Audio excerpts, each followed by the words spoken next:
So what's up, everybody?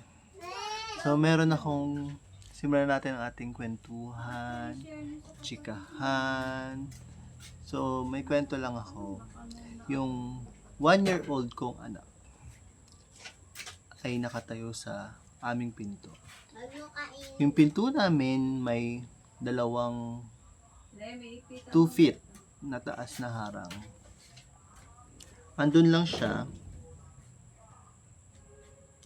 Pero tong harang na to, nawalan to ng silbi.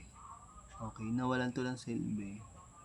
Nung natutunan ng anak ko na humakbang at umakyat sa harang na ito, gustong gusto na niyang lumabas. Okay. Kasi dun sa labas, dun sa likod namin, pwede siyang nakakapaglaro siya ng tubig, nakakapunta siya sa mama niya kapag nagluluto ito. Tapos ngayon lang, nung sinusulat ko tong script, gustong gusto niya talaga lumabas kasi naglalaba yung mama niya.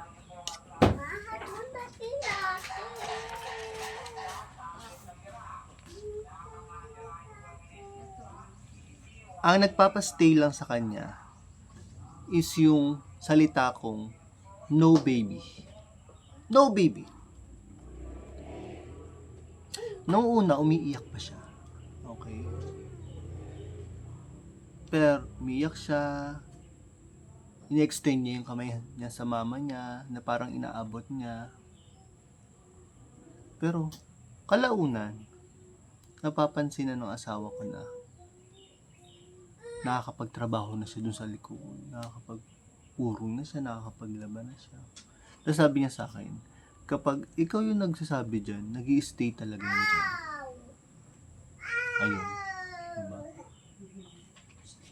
Kapag ikaw nagsabi dyan, nag-i-stay yan si baby. Kahit sa murang edad pala, makikita na ng mga bata kung makikita, marirecognize na nila kung sino yung authority nila. Okay? So, paano ba susunod at makikilala ng bata yung authority mo bilang magulang? Okay, para sa akin may dalawang point. So, una, iset mo kung sino yung authority. Ang problema kasi ngayon, ang bata na yung nasusunod. Siya na yung authority. Kung ano yung nasasabi niya, sumusunod na lang yung magulang. So, salamat sa Diyos kasi bago pa kami kinasal ng asawa ko, ni Jayen,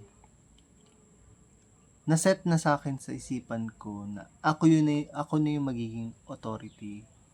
Ako na yung masusunod. I mean, kailangan magkaroon ng isang authority sa pamilya. So, ako yun bilang tatay. So, yun na yung naset sa aking isipan bago kami kinasal. So, pili ka. Ikaw yung susundin ng anak mo o yung anak mo yung susunod? O ikaw ang susunod sa anak mo. Tama ba? Hindi. Pili ka. Ikaw ang susundin ng anak mo or ang anak mo ang susundin mo. Kasi yung huli, ayoko mangyari yun. So, pangalawa, right discipline is the key. Right discipline is the key. So, take notice na andun yung word na right. Tamang disiplina ang susi sa pag-establish ng authority na to. So, una, ang isa sa mga principle ko, nagdidisiplina ako sa private.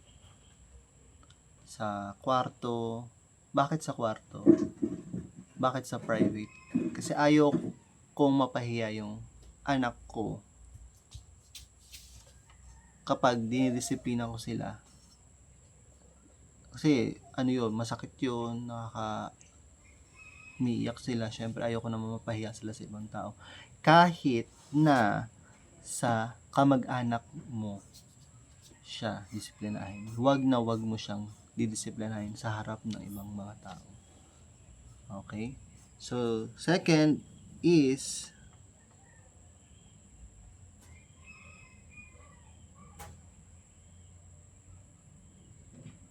use biblical discipline.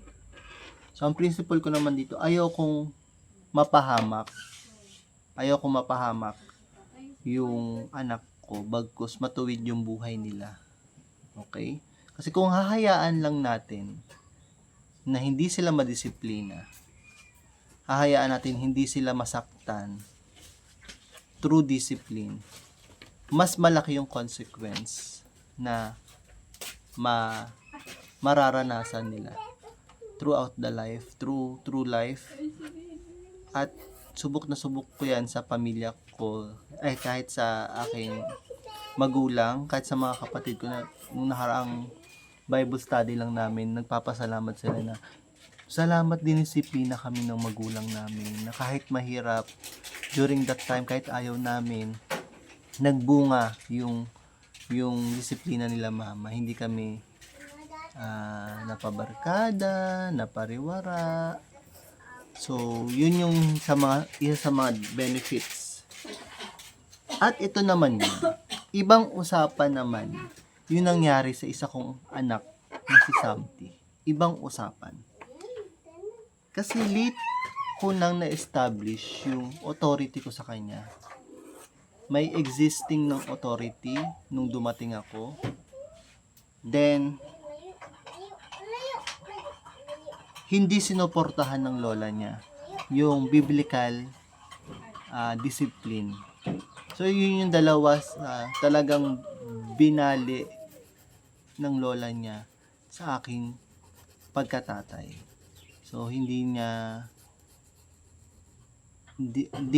give up yung authority niya bilang lola at hindi niya sinuportahan yung biblical discipline. So, anong nangyari? Ano kayang grabe? Ano yung resulta kung ganito yung nangyari sa anak ko? So, imbis na tumuwid si Samty, naging suwail siya. Imbis na hindi na kami nagpapaluan. Kasi there's a time na titigil yung season na yon na hindi nagagana yung palo, 'di ba? Parang sa edad na 1 to 6, yes, gagana yan. Pero beyond that, iba na yung form ng disiplina na gagawin sa mga bata. So, imbis na nag-stop na kami ng 6, 7, ganyan. Dahil matigas pa rin ang ulo ni Samty, nagpatuloy pa rin siya sa kanyang pagsuway, patuloy pa rin siyang napapalo. Bakit ganon? Kasi nga, ang tingin niya sa disiplina is masama, hindi maganda, puro sakit lang. Kasi yun yung pinifeed sa kanya ng existing or yung dati niyang authority. So, nagpatuloy ang kanyang katigasan ng ulo. Kasama dito yung panonood niya ng pornografiya nung 9 years old siya. Palala ng palala yung ugali niya.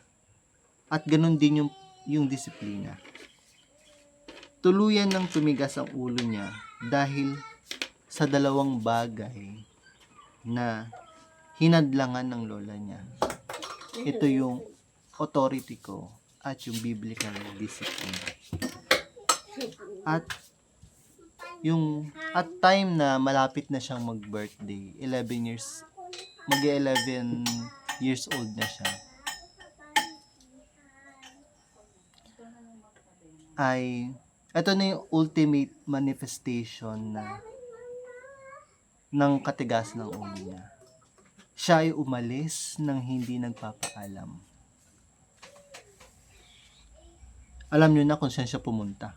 Diba? Alam nyo na kung saan siya pumunta. Sa authority niya. Habang sinusulat ko tong script, 6 months, almost 6 months or more than 6 months na namin siyang hindi nakikita, hindi pinapakita.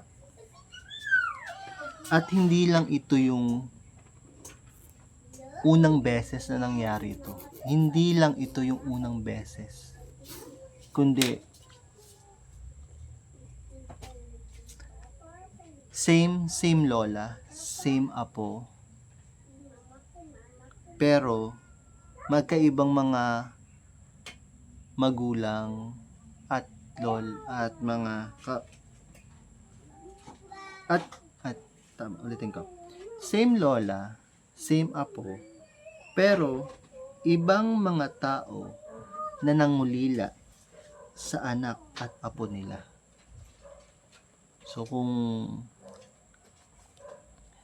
grabe. So yun lang muna sa ating araw.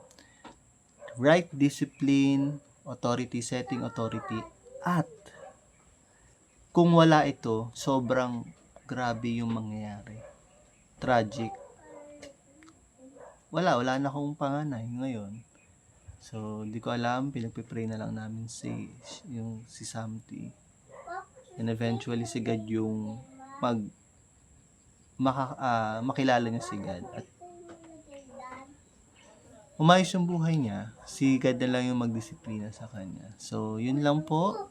Goodbye, everyone. What's up?